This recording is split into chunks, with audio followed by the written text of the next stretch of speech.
هێزەکانی ئاخێزی جەماوەری ترووسکەی هیوای نوێ لە قەیرانی ئەفغانستاندا.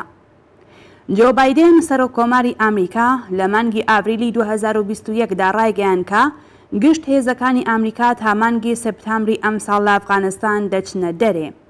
هێزەکانی تاڵەبان کە لە هەموو بوارێکەوە لەلایەن دەوڵەتی پاکستانەوە پشتیوانیان لێ دەکرێت بارودۆخەکەیان بە هەلزانی و هێرشە نظامیەکانی خۆیان پەرەپێدا تا لە ڕێگەی وەدەستهێنانی سەرکەوتنی نیزامی لە وتوێژەکانی بەرەوڕوودا ئیمتیاز وەربگرن. ئەوان هەتا ئێستا توانیویانە 80 ویلسوالی یان شارستان لە 421 شارستانی ئەفغانستان داگیر بکەن. سەبارەت بە پێشڕەوی تاڵەبان ئاماژە بە هۆکاری جۆراوجۆر کراوە. یەکێک لە گرنگترینەکانیان ئەوەیە کە هێزەکانی دەوڵەت و بەتایبەت فەرماندەکانیان جێگای متمانەی خەڵک نین.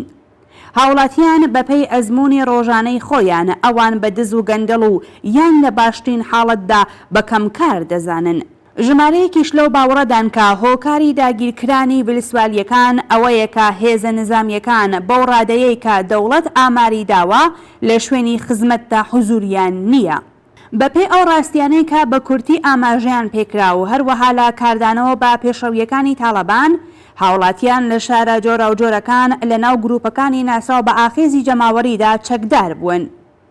هەواڵەکان لە ناوچە جۆرە و جۆرەکانی ئەفغانستان باس لەوە دەکات کە خەڵک بەتایبەت ژنانێک کە نایان هەوێ بۆ جارێکی دیکە دەسەڵاتی تاڵەبانیان بەسەردا بسەپێت بە شێوەی خۆرسک چەکیان هەڵگرتووە و لە گروپی سربەخۆ یان لە پەنا سەرباز و هێزەکانی دەوڵەت چەند گورزێکیان لە تاڵەبان داوە.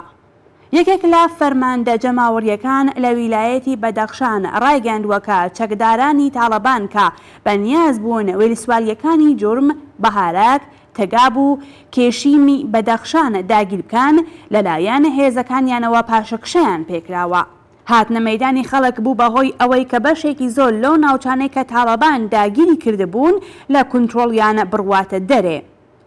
ڕۆژی 27 ژوئان بەرابەر لەگەڵ 6 مانگی پوشبار ئەو هەواڵە بڵاوکرایەوە کە لەگەڵ پێشڕەوی چەکدارانی تاڵەبان لە ناوچە جۆرە و جۆرەکانی ئەفغانستان ژنانی ئەم وڵاتەش بە بزوتنەوەی ناسراو بە ئاخێزی جەماوەری پەیوەست بوون و لە هێندێک لە شارەکان بۆ بەرەنگاربوونەوە لەگەڵ تاڵەبان چەکیان هەڵگرتووە. بۆ نمونە باس لە ژنانی شاری شێبیرغان لە باکووری ئەفغانستان دەکرێت. ژنانی ئەم شارە ڕایان گەاندووە کە شان بەشانی پیاوان بەشەڕ دێن و ڕێگە بە تاڵەبان نادەن بچێتە ناو شاری شێبیرغانەوە و ژیانی ئاسایی خەڵک تێک بدات. هەروەها راپۆرتەکان لە ویلایەتی جۆزجان و شاری کوهدامن لە باکووری کابۆل باس لەوە دەکەن کە سەدان ژن هەتا ئێستا چەکیان هەڵگرتووە تا لەگەڵ تاڵەبان بەشەڕ بێن. بەپێی دوایین راپۆرتە بڵاوکراوەکانی دووشەممە هەفتی پوشبار هێزەکانی ئاخێزی جەماوەری لە 15 ویلایەت ڕێکخراون.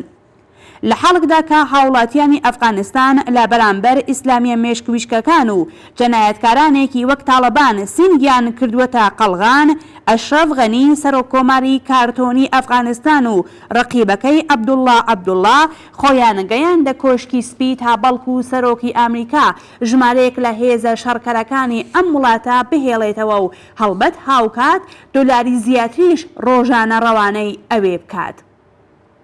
ڕۆژنامەکان نووسیان کە بایدن ڕۆژی هەینی 25 ژوئان لە جەریانی دیدار لەگەڵ ئەشرەف غەنی و عەبدوڵڵا لە کۆشکی سپی داوای لێکردوون تا خۆیان لەسەر داهاتووی وڵاتەکەیان بڕیار بدەن. ئەو داواکاریە لە حەڵکدایە کە دەوڵەتی ئەمریکا هیچ کات بەم ئەسڵە پێبەند نەبووە. گروپە ئیسلامیەکان ئەساسەن بە یارمەتی ئەمریکا و هاوپەیمانانی لەوانە عەرەبستان و ئیماراتی یەکگرتوو و پاکستان دژ بە هێزەکانی یەکێتی سۆڤیەت سەریان هەڵدا. پاکستان لە هاوپەیمانانی سەرەکی ئەمریکا لە ناوچەکە بە پشتیوانی لە تاڵەبان مانەوەی هەتا ئێستا ینی دابین کردووە. تەنیا کاتێک کە گروپە ئیسلامیەکان ئامانجی ئیمپریالیسمی ئامریکایان دژ بە یەکێتی سۆڤیەت بەراورد کرد و پاشان لە کونترۆڵ چوونە دەرێ و سەرکێشیەکانیان ژانە سەرەی خوڵقاند بوو، هێزەکانی ئەرتەشی ئامریکا هاتنە مەیدان. دەخاڵەتی نیزامی ئەمریکاش نەتەنیا ئازادی خەڵکی ئەفغانستانی لە چەند گروپە ئیسلامیەکان لێ نەکەوتەوە، بەڵکو فەلاکەتی خەڵکی ئەم وڵاتەی دەهێندە زیاد کرد. ئێستا کە ئەفغانستان بەکردەوە بووەتە وێرانە پاشتوو دەیە ڕیاکارانە دەڵێن با ئەفغانەکان خۆیان بڕیار لەسەر داهاتوویان بدەن. ئەم وتەیە لە زمانی بایدنەوە بە مانای چرای سەوز نیشاندانە بۆ دەسەڵاتداریەتی تاڵەبان بەسەر گشت ئەفغانستان. بەڵام ئەم ڕەوتە باوی مەیلی کۆماری ئیسلامیشە. ڕۆژنامەی کێهان کە زیاتر هەڵوێستی خامنەئی و سپای پاسداران بڵاو دەکاتەوە هەوڵ دەدات بە درۆنانەوەی ئاشکرا ڕوخساری بێزراوەی تاڵەبان خاوێن کاتەوە. ئەم ڕۆژنامەیە لە یەکێک لە ژمارەکانی ڕۆژانی ڕابردوودا نووسیوێتی کە خەڵکی ئەفغانستان نابێت لە تاڵەبان بترسن لەبەر ئەوەی کە ئەوان تاڵەبانی دەیەینەوەت نین و گۆڕدراون. بە ئێدعای کەیهان هێزەکانی تاڵەبان هێزی ڕاستەقینەی ئاخێزی جەماوەرین. لە ماوەی چەند ساڵی ڕابردوودا پەیوەندی کۆماری ئیسلامی لەگەڵ گروپی تاڵەبان یەکجار نزیک بووەوە. بەشێک لە بنەماڵەی فەرماندەکانی تاڵەبان لە ئێران نیشتەجێن و لەلایەن سپای پاسدارانەوە پشتیوانیان لێ دەکرێت. کۆماری ئیسلامی بۆ گروپی تاڵەبان یارمەتی مادی و کەرەستەی نیزامی فراوان دەنێرێت و بەپێی راپۆرتە بڵاوکراوەکان لە ساڵی 2021دا کۆماری ئیسلامی و دەوڵەتی پاکستان بە شێوەی هاوبەش نزیک بە 700 ملیۆن دۆلاریان یارمەتی بە گروپی تاڵەبان گەیاندووە.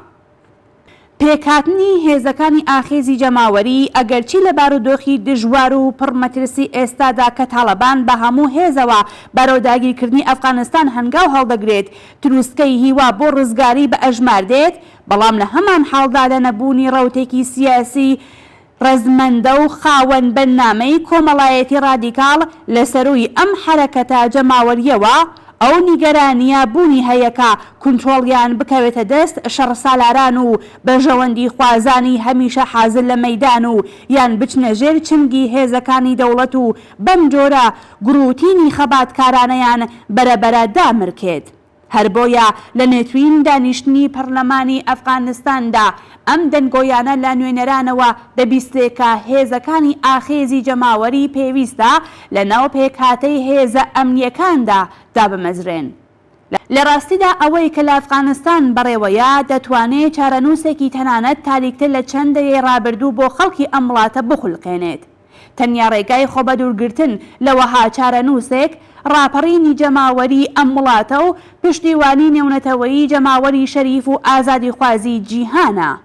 وشیاری سیاسی و کۆمەڵایەتی ژنانی ئەفغانستان و خەڵکی ئازادا کە حکوومەتی تاڵەبان تەحەموڵ ناکەن و بۆ بەرەنگاربوونەوە لەگەڵ کۆنەپەرستان چەکیان هەڵگرتووە، قۆناغێک لەو ڕاپەڕینەیەکە پێویستە بە بایەخەوە وەربگیرێت.